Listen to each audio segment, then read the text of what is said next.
রাষ্ট্রপতিকে নিয়ে জামায়াতের আমির বিস্ফোরক মন্তব্য। সম্প্রতি গণমাধ্যমে দেওয়া এক সাক্ষাৎকারে অন্তর্বর্তী সরকারের বিভিন্ন বিষয়ে অভিযোগ করেছেন রাষ্ট্রপতি শাহাবুদ্দিন চুপ্পু। এসব অভিযোগের ব্যাপারে বিস্ফোরক মন্তব্য করেছেন বাংলাদেশ জামায়াত ইসলামের আমির ডক্টর শফিকুর রহমান। মঙ্গলবার সন্ধ্যায় নিজের ভেরিফাই ফেসবুক এক পোস্টে এই মন্তব্য করেন তিনি। জামায়াতের আমির বলেন, 5 আগস্ট 2024 বিষয়ে রাষ্ট্রপতি অনেক কিছুই চেপে গেছেন।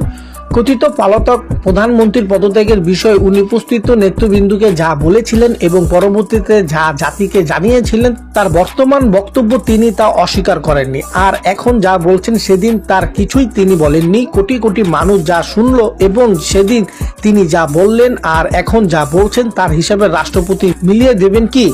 তিনি আরো বলেন, জাতি অবুঝ নয়, রাষ্ট্রের সর্বোচ্চ জায়গা থেকে এরকম আচরণ গ্রহণযোগ্য? রাষ্ট্রপতিকে নিয়ে জামায়াতের আমিরের বিস্ফোরক মন্তব্য। সম্প্রতি বাংলাদেশের গণমাধ্যমকে দেওয়া একটি সাক্ষাৎকারে রাষ্ট্রপতি মোহাম্মদ শাহাবুদ্দিন অন্তর্বর্তী সরকারের সময়কালে বিভিন্ন বিষয়ে মন্তব্য করেন। সেখানে তিনি কিছু বিক্ষোভ ও প্রকাশ করেন। তিনি বলেছিলেন, তাকে সরিয়ে দেওয়ার চেষ্টা হয়েছিল, তবে বিএনপি ও সামরিক বাহিনী সমর্থন না দেওয়ায় সেটা সম্ভব হয়নি।